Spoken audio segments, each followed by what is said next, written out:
పంపిణీ కార్యక్రమంలో పాల్గొనడం చాలా సంతోషం అని భావిస్తున్నాను. ఎందుకంటే ఈరోజు మనకి తల్లిదండ్రులు ఆస్తులు ఇచ్చినా ఇవ్వకపోయినా చదువుకున్న తర్వాత మన కాళ్ళ మీద మనం నిలబడితే అందులో ఉన్నటువంటి మనకి మన కాళ్ళ మీద నిలబడటం, మన ఉద్యోగం మనం చేసుకోవటం, మన స్వశక్తితో పైకి రావడం అనేది మనందరం కూడా భవిష్యత్తులో పిల్లలందరూ కూడా గర్వించే విధంగా ఉంటుంది. అటువంటి విజయానందాన్ని పొందాలంటే ప్రతి ఒక్కరూ కూడా తప్పనిసరిగా మంచి ఉన్నత స్థానంలో ఉండాలంటే చదువుని నిర్లక్ష్యం చేయకుండా ఉండాలి. చదువు అనేది మనకు కేవలం నాలెడ్జ్తో పాటుగా మన జీవిత గమ్యాన్ని నేర్పుతుంది, మనకు సమాజంలో ఒక ఉన్నతమైనటువంటి స్థానాన్ని కల్పిస్తుంది అనడంలో ఎటువంటి సందేహం లేదు. ఈరోజు అటువంటి కార్యక్రమం ద్వారా మనకి విద్యాశాఖకు సంబంధించి మొట్టమొదటి కార్యక్రమం ఈరోజు ఇది ప్రారంభించుకోవడం చాలా సంతోషం. అలాగే ఈరోజు గౌరవ ముఖ్యమంత్రి నారా చంద్రబాబు నాయుడు గారు, అదేవిధంగా పవన్ కళ్యాణ్ గారు, విద్యాశాఖ మంత్రులు యువ నాయకులు నారా లోకేష్ గారు, వీరి ఆధ్వర్యంలో విద్యారంగానికి పెద్దపీట వేసి భవిష్యత్తులో విద్యార్థులకు సంబంధించినటువంటి సమస్యలని తొలగించడంతో పాటుగా అన్ని విధాలుగాను కూడా స్కూల్స్ని మరింత అభివృద్ధి చేసే విధంగా దేశంలోనే విద్యారంగానికి సంబంధించి ప్రథమ స్థానంలో నిలిపే విధంగా ఈ ప్రభుత్వం కృషి చేస్తుందని సందర్భంగా తెలియజేసుకుంటున్నాను. అలాగే ముఖ్యంగా ఈరోజు ఏదైతే విద్యకు సంబంధించి ఉపాధ్యాయులు కొడుతుందో అది తీర్చే విధంగా చంద్రబాబు నాయుడు గారు మొదటి సంతకంగా విద్యారంగానికి సంబంధించి మెగా డిఎస్సిని కూడా ఈరోజు ప్రకటించడం జరిగింది. డిసెంబర్ లోపు దాదాపు 16,000 ఉపాధ్యాయుల పోస్టులకి రిక్రూట్ చేయడం జరుగుతుంది. విద్యా వ్యవస్థకి సంబంధించి పోస్టులన్నిటి కూడా రిక్రూట్ చేసి విద్యారంగాన్ని మరింత పటిష్టం చేసే విధంగా కూడా ముందుకు వెళ్తామని సందర్భంగా తెలియజేస్తున్నాను. అలాగే ఈరోజు చంద్రబాబు నాయుడు గారు విజన్ కానీ ఆయన కమిట్మెంట్ కానీ విద్యా వ్యవస్థ పట్ల కానీ ప్రభుత్వంగా ముఖ్యమంత్రిగా ఒక బాధ్యతగా ఏ విధంగా ఉంటారనే దానికి ఒక చిన్న ఉదాహరణ ఈరోజు మీకు అందించే కిట్లన్నిటి మీద కూడా జగన్ గారి బొమ్మలు ఉన్నాయి. ఆ బొమ్మలు ఉన్నప్పటికీ కూడా ముఖ్యమంత్రిగా చంద్రబాబు నాయుడు గారు అవే బ్యాగుల్ని పిల్లలందరికీ కూడా ఇవ్వండి అని చెప్పి ఈరోజు ఒక సౌలభ్యంలో ఒక నూతన వరవడికి నాంది పలికినటువంటి ముఖ్యమంత్రి చంద్రబాబు నాయుడు గారు. అలాగే ఈరోజు ఈ స్కూల్కి సంబంధించి తణుకు బాలుర ఉన్నత పాఠశాల అంటే ఎంతోమంది మహామహులు చదివినటువంటి స్కూల్ ఇది. దీనికి ఎంతో హిస్టారికల్గా ప్రత్యేకత ఉంది. అటువంటి స్కూల్లో మనం మరింత బాగా విద్యార్థులందరూ కూడా మంచి రిజల్ట్స్ వచ్చే విధంగా ఇక్కడ ఉపాధ్యాయులందరూ కూడా ఒక సమిష్టిగా సమైక్యంగా మీలో మీకు ఎటువంటి విభేదాలు లేకుండా అందరూ కూడా ఒక టీం వర్క్ చేసి విద్యార్థులకు మంచి రిజల్ట్స్ వచ్చే విధంగా హెడ్ మాస్టర్ గారికి సహకరించి అందరూ కూడా ఒక జిల్లాలోనే ఒక మోడల్ హై స్కూల్గా మీరు అందరూ కూడా తీర్చిదిద్దుతారని భావిస్తున్నాను. అలాగే ఈరోజు సిబిఎస్ఈ సిలబస్ పిల్లలందరికీ కూడా చెప్పేది ఒకటే, మీ అందరూ కూడా చదివేది సిబిఎస్ఈ అంటే చాలా కష్టంగా ఉంటుంది, అంత ఈజీగా ఉండదు. మీరందరూ కూడా ఈరోజు చదివే దానికన్నా ఎక్కువ సమయం పెట్టాలి. యాక్టివిటీ బేస్డ్ ఉంటుంది ఎడ్యుకేషన్లో కూడా. మీకు మీరు ప్రాక్టికల్స్ చేసుకోవాల్సినటువంటి అవసరం ఉంటుంది. ఆ విధంగా సిబిఎస్ఈలో 100కి 70 మార్కులు 100కి 50 మార్కులు ఇవ్వరు, మీకు గ్రేడింగ్ ఇస్తారు, ఏబిసిడి గ్రేడింగ్. ఆ విధంగా ఉంటుంది కాబట్టి మీరు ఆ గ్రేడ్ల ప్రకారమే భవిష్యత్తులో మీకు మంచి అవకాశాలు రావడానికి ఉపయోగపడుతుంది కనుక మీరు అందరూ దాన్ని ఫోకస్ చేసుకుని ఈరోజు 10th క్లాస్ ఫస్ట్ బ్యాచ్గా మీరు సిబిఎస్ఈకి మన స్కూల్స్కి మంచి రిజల్ట్స్ తీసుకురావాలని మిమ్మల్ని అందరినీ కూడా కోరుకుంటున్నాను. మీరందరూ కూడా ఆ విధంగా కష్టపడి చదివి మంచి గ్రేడ్స్ సాధించాలని మీ అందరికీ కూడా ఆశీస్సులు అందిస్తున్నాను. ఈరోజు చాలా సంతోషం.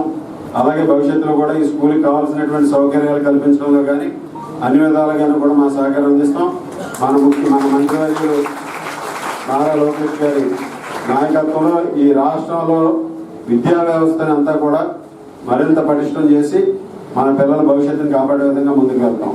అలాగే ఈరోజు తల్లికి వందనం చంద్రబాబు నాయుడు గారు ప్రవేశపెట్టిన హామీ ఇచ్చినటువంటి తల్లికి వందనం పేరుతో ఎంతమంది పిల్లలు చదువుకుంటే అంతమందికి కూడా 15,000 రూపాయలు మీకు అందరికీ కూడా వస్తాయి. మీరిద్దరు అక్క చెల్లెలు అన్నదమ్ముళ్ళు ఉన్న అందరికీ కూడా 15,000 రూపాయలు చొప్పున వస్తాయి. ప్రభుత్వం అన్నీ అందిస్తుంది, మీకు ఫీజులు అందిస్తుంది, మీకు కిట్లు ఇస్తున్నారు, అన్నీ ఇస్తున్నారు. కాబట్టి ఈరోజు మీరు అందరూ కూడా ఆలోచన చేసి బాగా చదవాలని ఈ సందర్భంగా మిమ్మల్ని అందరినీ కూడా పిల్లలందరినీ కూడా కోరుకుంటున్నాను. శ్రీ ఆర్మిలి రాధాకృష్ణ గారికి నా హృదయపూర్వక నమస్కారాలు తెలియజేస్తూ, వేదిక ముందున్నటువంటి వేదిక మీద మా కార్యక్రమానికి విచ్చేసినటువంటి అతిథులందరికీ కూడా నా నమస్కారాలు తెలియజేస్తున్నాను. అలాగే వచ్చిన పాత్రికేయులందరికీ కూడా ఈ సందర్భంగా నా నమస్కారాలు తెలియజేస్తూ, ఇక్కడ ఆశీనులైనటువంటి పాఠశాల ఉపాధ్యాయులు అలాగే తల్లిదండ్రులు కొంతమంది, ఇంకా విద్యార్థులందరికీ కూడా నేను నమస్కారాలు తెలియజేస్తున్నాను. ముఖ్యంగా ఈ కార్యక్రమాన్ని విద్యార్థులందరికీ నూతన విద్యా సంవత్సరం 13/6/2024 సంవత్సరం ఈ కార్యక్రమం ప్రారంభమైంది, స్కూల్ ప్రారంభమైంది. విద్యార్థులందరికీ కూడా ఈ స్టూడెంట్స్ కిట్స్ ఏవైతే ఉన్నాయో వాటిని పంపిణీ చేయడానికి నిన్న మేము సార్ని రిక్వెస్ట్ చేసినప్పుడు ఆయన వెంటనే తమ అమూల్యమైనటువంటి సమయాన్ని మాకు ఇవ్వడానికి ఒప్పుకొని మా పాఠశాలకు ఇచ్చేసినందుకు మరొకసారి ఆయనకు నా ధన్యవాదాలు తెలియజేస్తున్నాను. ఇక్కడ నేను మా పాఠశాల అనడం కంటే సార్ కూడా ఇదే పాఠశాలలో చదివారు. మన పాఠశాల సార్ బాగా పాఠశాల అంటే ఇంకా బాగుంటుంది. ఇక్కడ ఉన్నటువంటి పెద్దలందరూ కూడా ఈ పాఠశాలలో చదివినటువంటి వాళ్ళు అవడం కూడా ఒక సంతోషకరమైనటువంటి విషయం. చాలా మంది ఇక్కడ ఉన్నటువంటి వాళ్ళలో ఇంచుమించు అందరూ కూడా ఈ పాఠశాలలో చదివి ఉన్నత స్థాయికి వచ్చినటువంటి వాళ్ళు. కానీ అప్పటికి ఇప్పటికీ ఒక్కటే ఒక తేడా ఏంటంటే, ఒకప్పుడైతే ఇన్ని సౌకర్యాలు లేవు. పుస్తకాలు కొనుక్కోవాలంటే ముందు డబ్బులు ఉండాలి. పాఠశాలలో చదువుకోవడానికి కొంత వ్యయం చెల్లించాల్సి వచ్చేది తల్లిదండ్రులు. అందుకని కొంతమంది చదువులు ఆపేసేవారు. కానీ ఈ రోజుల్లో అయితే అలాంటిది ఏదీ లేదు. చదువుకోవడానికి అన్ని వసతులు ప్రభుత్వం కల్పిస్తుంది. ఒక స్టూడెంట్కి కావాల్సినటువంటి నోట్ పుస్తకాలు, పాఠ్య పుస్తకాలు, తర్వాత స్కూల్ బ్యాగ్, యూనిఫామ్, 3 జతల యూనిఫామ్, తర్వాత షూస్, సాక్స్ అన్నీ కూడా ఒకరోజు 2 రోజులు లేట్ అయినప్పటికీ కూడా అన్నిటినీ ఇస్తుంది. ముఖ్యంగా విద్యార్థులు చేయవలసింది ఏంటంటే, ప్రభుత్వం ఒక్కొక్క స్టూడెంట్ మీద ఖర్చు పెట్టే ఖర్చు ఎంతో ఎక్కువగా ఉంటుంది. కాబట్టి దాన్ని వినియోగించుకొని మంచి స్థాయిలోకి రావాలి. సార్ రాగానే ఒక మాట అన్నారు, 75% మీకు వచ్చిందండి. ఇక్కడ సభాముఖంగా నేను తెలియజేస్తున్నాను, ఈ పాఠశాల మొట్టమొదటిసారిగా గవర్నమెంట్ పాఠశాల జెడ్పీ పాఠశాలల్లో 16 పాఠశాలల్ని మన వెస్ట్ గోదావరి జిల్లాలో సిబిఎస్ఈ స్కూల్స్గా మార్చారు. అందులో ఇది పెద్ద పాఠశాల. 334 మందిని దాదాపుగా 9,90,000 రూపాయలు ఖర్చు చేసి సెంట్రల్ గవర్నమెంట్ ఈ 10th క్లాస్ విద్యార్థులందరినీ కూడా రిజిస్ట్రేషన్ చేసుకుంది.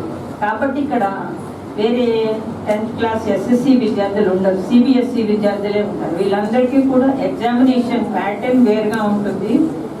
ఈ సభాముఖంగానే తెలియజేస్తున్నాను, ఈ వారం నుండే, నెక్స్ట్ వీక్ నుండే మేము విద్యార్థులందరికీ 10th క్లాస్ విద్యార్థులందరికీ కూడా ఉదయం సాయంకాలం ప్రైవేట్ క్లాసులు కూడా నిర్వహించి వారికి అందరికీ కూడా సార్తో శభాష్ అనిపించుకునేలాగా మా టీచర్ల తరఫున పిల్లల తరఫున కూడా నేనే హామీ ఇస్తున్నాను. మళ్ళీ ఈ కార్యక్రమానికి మళ్ళీ సంవత్సరం కూడా సార్ను పిలిచి సార్ మనందరినీ మెచ్చుకునేలాగా చేస్తామని ముందే సార్ని ఇప్పుడే ఆహ్వానించేస్తున్నాము. దానికి మనం ప్రామిస్ చేస్తే సరిపోదు.